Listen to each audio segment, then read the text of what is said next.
This is a partial review of the Victrola Stream Sapphire Turntable. Why partial? Well, as per usual, I didn't do a ton of due diligence when I saw this product in my inbox. I merely requested a sample and they sent one.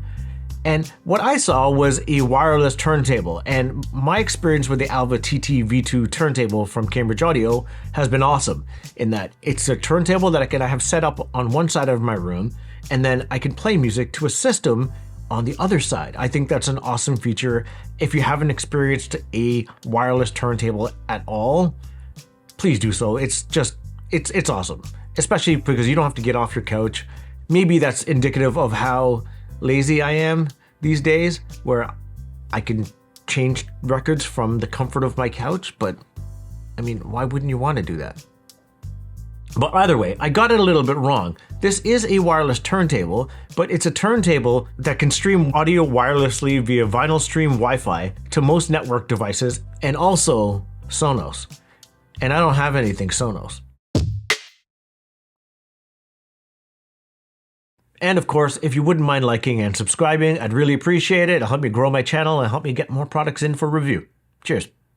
The Stream Sapphire is their flagship turntable, and it features a brushless DC motor, electronic speed control, 33 1/3, 45 RPM speeds, die-cast aluminum platter, a real wood veneer plinth, carbon fiber tone arm, removable head shell, adjustable counterweight with prefix alignment guides, an Ortofon 2M blue cartridge, and gold-plated RCA outputs with in-app latency and output controls. And there's a bunch of different ways to connect. There's the aforementioned SONOS route, then there's also Vinylstream Wi-Fi for most network-enabled devices. With that, you get 24-bit 48 kHz lossless FLAC, and then of course RCA. The Stream Sapphire retails for $12.99 US.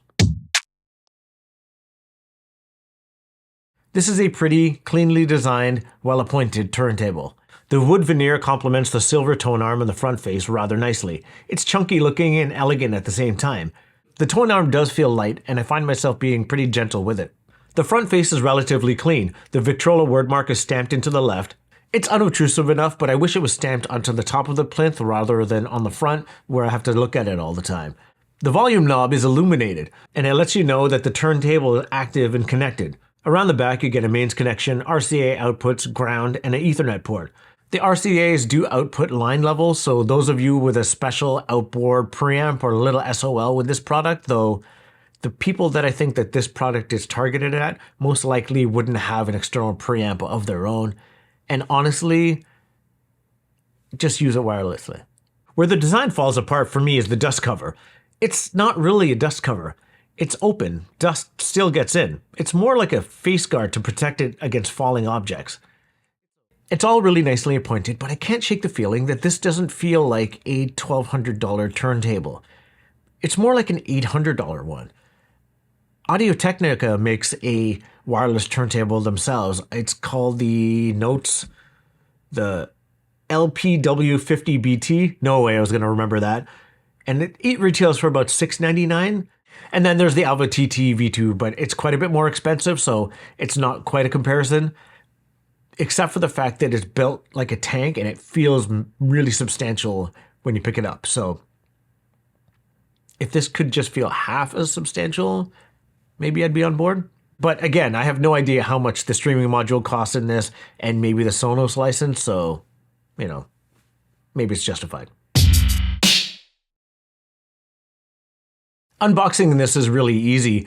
As soon as you unbox it, you're greeted to a QR code that you can scan and then download the app. And then the app actually has unboxing instructions and setup instructions for this turntable, which is a really nice touch.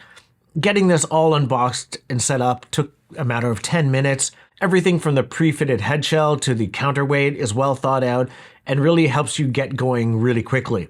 I chose to set this up in place of my Alva TT V2 turntable off to the side of my couch. It's also easier to change vinyl when I'm sitting on my couch because I'm lazy.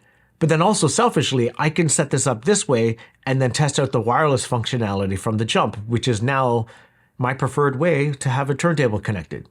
Oh, and the best part about this app is I don't have to create an account or log into anything. It's download the app, detect your turntable, get it connected to your network, and you're done. I love that.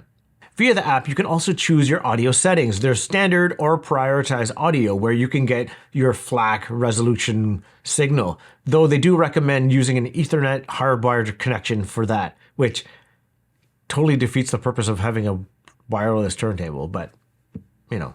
I chose to set up with the Evo 150 from Cambridge Audio because everything connects to it perfectly. It's an all-in-one device, and it has a big screen on the front where I can see if the signal is coming through or not.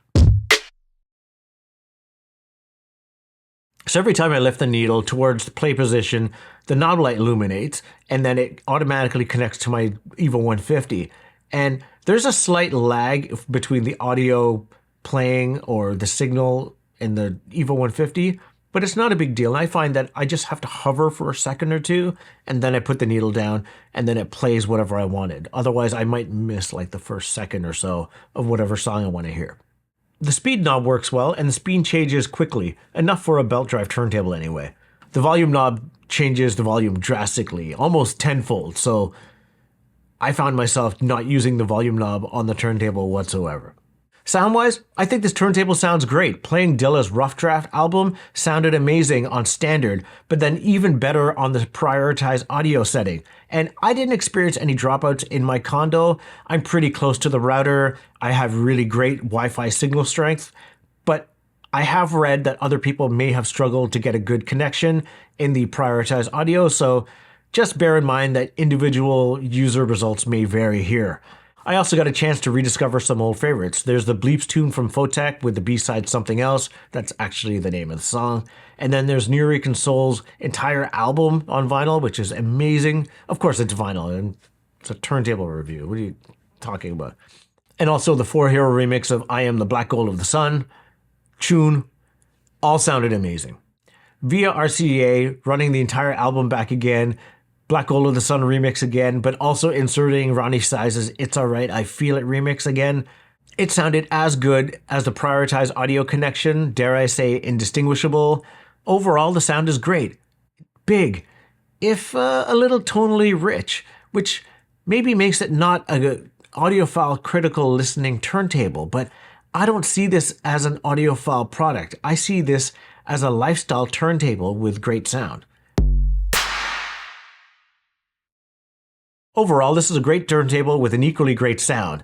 And crucially, there's not a lot of competition out there right now for wireless turntable solutions. So if this one tickles your fancy, it's worth an audition.